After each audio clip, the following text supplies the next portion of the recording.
Hello, hello, hello.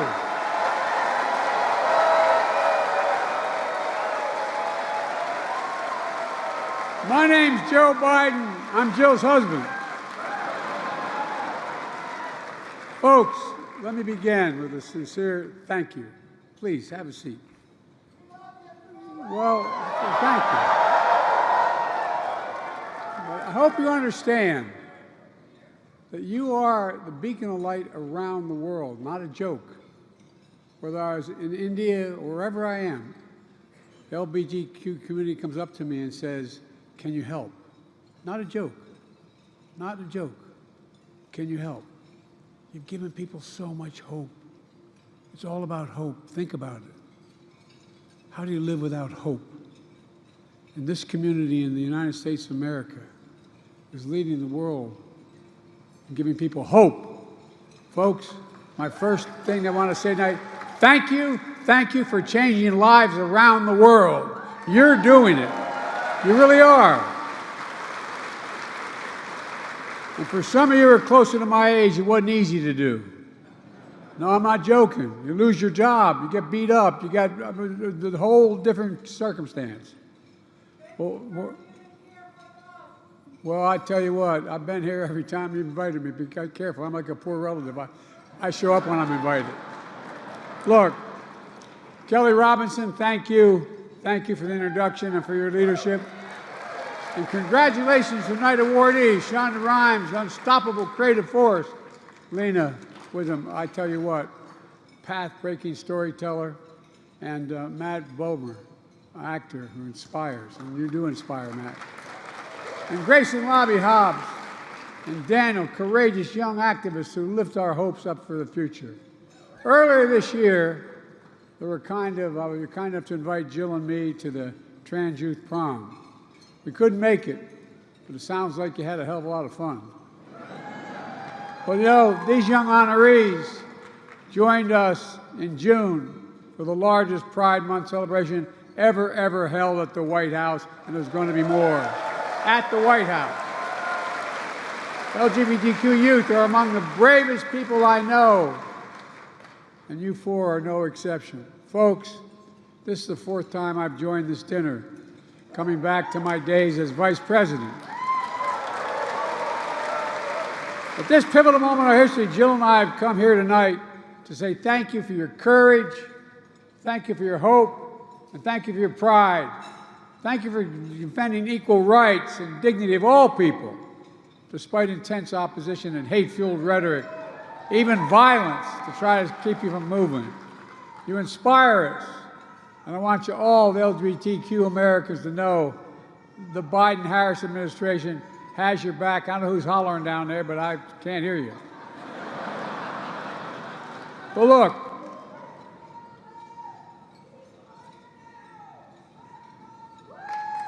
I can't hear her. What's she saying? Well, thank you. Whatever you're saying, I'm going to say thank you. I can't hear you. Look, I've been labeled the most...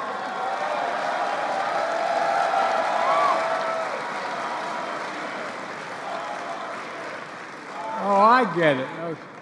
Okay. I'm not sure that's a good thing. No, I'm only joking.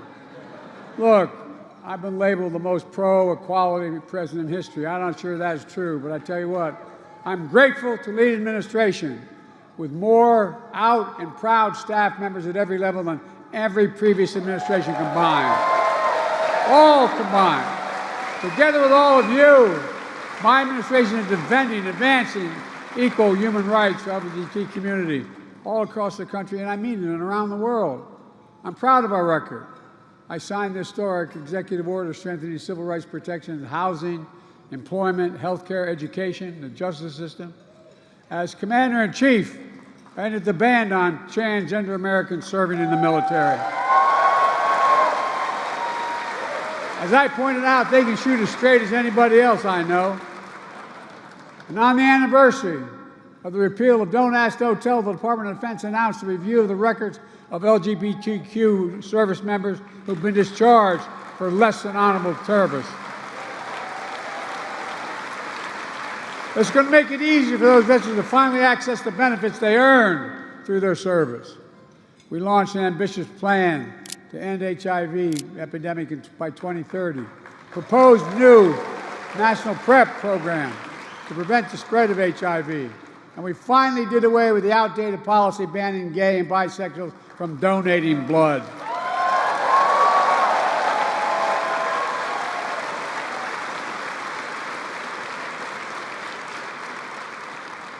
We're leading with science, not stigma. We made human rights for LGBT around the world a top priority in my foreign policy, increasing our assistance to brave activists on the ground, defending human rights in countries that passed anti-gay laws like Uganda, going after Uganda, making clear that they cannot have the same benefit as other countries, and achieving tangible progress emerged. Look, folks, here's the deal. Together, we're standing up for families. Some of you were with us on the South Lawn last December when I signed the Respect for Marriage Act, a law protecting the marriage of gay interracial couples. As I said in a TV interview more than a decade ago, marriage is a simple proposition. Who do you love? And will you be loyal to the person you love? I was raised that was quite a simple proposition. I've told the story before, but telling it again. I was raised by a man who was a really decent, honorable man. I remember he was dropping me off. I wanted to be, I wanted to work in the projects as a lifeguard on the east side of Wilmington. And he was dropping me off on his way to work at the city hall to go get an application to be a lifeguard there. And as I got out of the car at the four corners of the center of town, two men, turns out one going to the Brandywine, one was at work for the DuPont company, the other worked for Hercules Company. This was back when I was a kid. And they leaned up and kissed one another. And I'd never seen that before. And I turned and looked at my dad, and he just looked at me and said, "Joey, it's simple. It's simple, Joey. They love one another. It's a simple proposition." I mean it. To everyone who helped make Respect for Marriage Act a reality, thank you, thank you, thank you, thank you. And together, we're standing up for children. As you know better than anyone, there are young people all across America sitting in their bedrooms tonight, scrolling through social media and staring at the ceiling, wondering, will they ever be loved?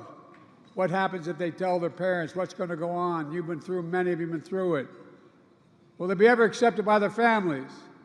Ever be free to be themselves? Or they should even be there or here on earth. Nearly every day, I get letters literally from children and parents terrified by what's happening all across America. A 13-year-old transgender child wrote to me, said, "I hate looking at the news, not because I'm a teenager and it's boring, but because it's painful. I hear adults much older than me debate about my existence when they don't even know me." Our message to young people across America must be unequivocal. You're loved, you're heard, and you're understood, and you belong. I mean it. And we see who you are, made in the image of God, deserving dignity, respect, and support. That's why my administration in combating the dangerous, cruel practice of conversion therapy has been so outspoken. That's why we launched a nationwide crisis hotline where LGBTQ youth who are feeling isolated and overwhelmed can get help. They just have to call 988 and talk to a counselor. 988, talk to a counselor. And this year, we're committing even more resources. New federal action to address LGBT youth homelessness. New steps to protect kids in foster care. All that matters. But for all the progress we made, we know the barriers, the bias, the bigotry still exist. Perhaps because of the progress we've made, people want to push us back and pull us back. Over 600 hateful laws introduced across the country, more than 70 of them becoming law just this last year, denying the existence of transgender people, silencing teachers, banning books, threatening parents with prison for getting their children health care. Families across the country now face excruciating decisions to move to a different state to protect their child from dangerous anti-LGBTQ laws. I received a letter from one mom who wrote me, and quote, "I despair for families like mine who will already become refugees inside our nation." Refugees inside our nation? That's how she feels, like a refugee inside our nation. This is the United States of America. And the United States Congress, extreme MAGA Republicans trying to undo virtually every bit of progress we've made. They're trying to wipe out federal funding to end the HIV epidemic, strip funding from community centers for seniors, reinstate the ban on transgender troops, ban the Department of Justice from enforcing civil rights laws, ban pride flags from flying on public lands. Who the hell? Oh.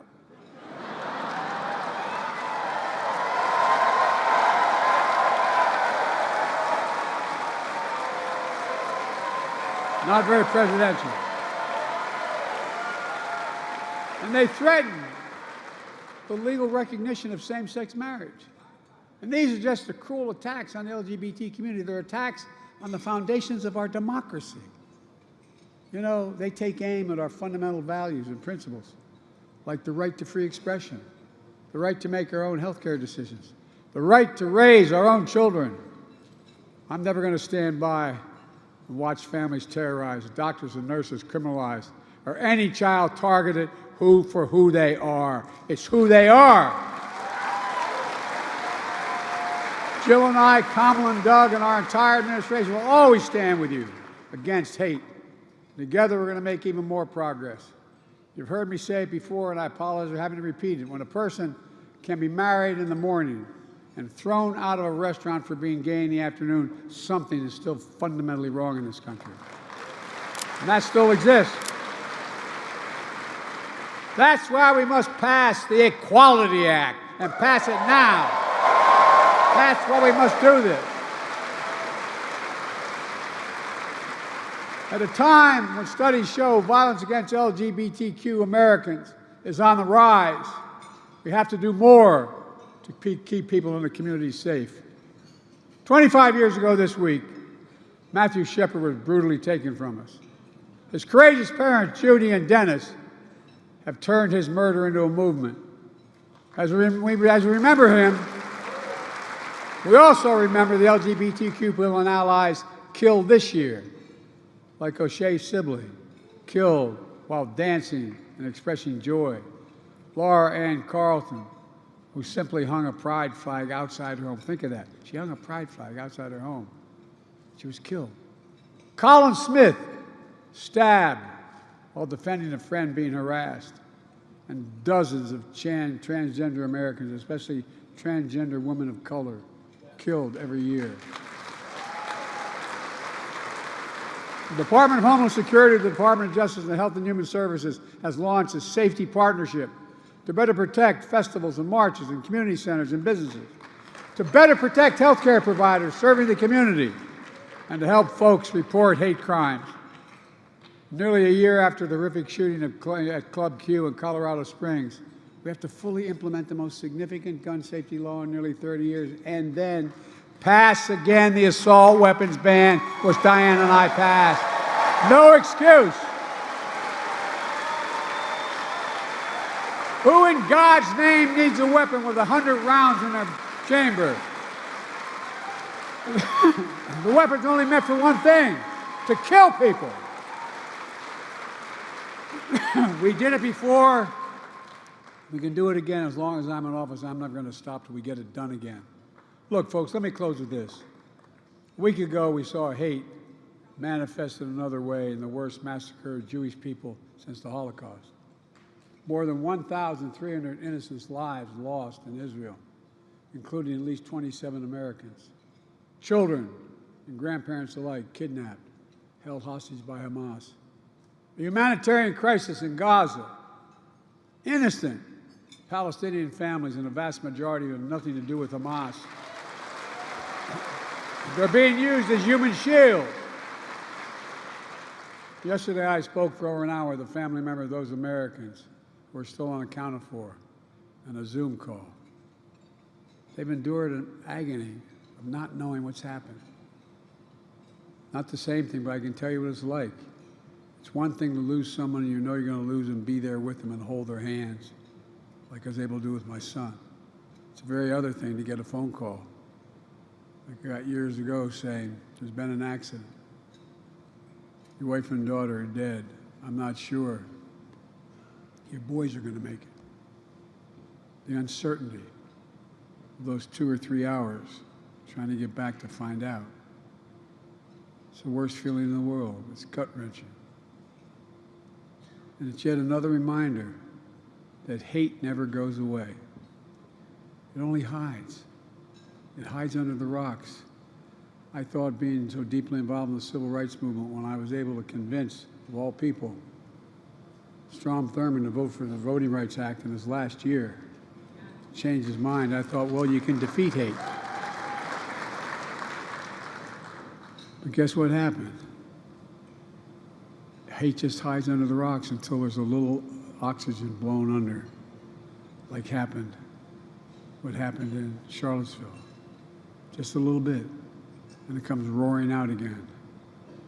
Folks, we have to reject hate in every form, because history has taught us again and again.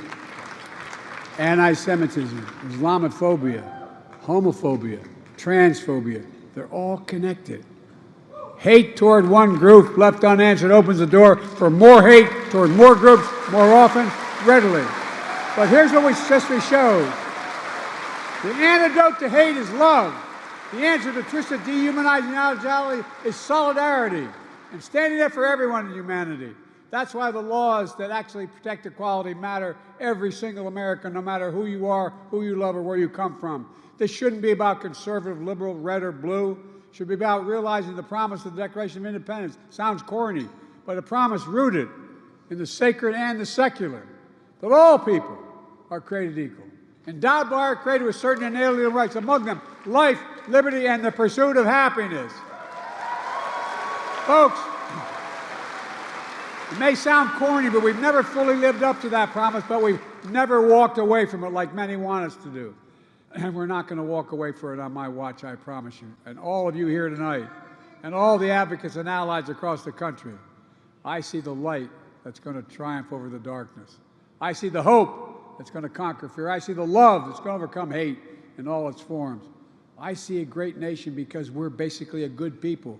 We just remember who we are. And we're not the victim, and although we're good folks, we got to stand up and holler. We got to stand up and holler. You cannot be silent. Silence is complicity. Silence is complicity. Folks, we're the United States of America, and there's nothing beyond our capacity when we do it together. Nothing, nothing, nothing. So let's stand together and get everyone else on the deal. God bless you all, and may God protect our troops. Thank you, thank you, thank you, thank you.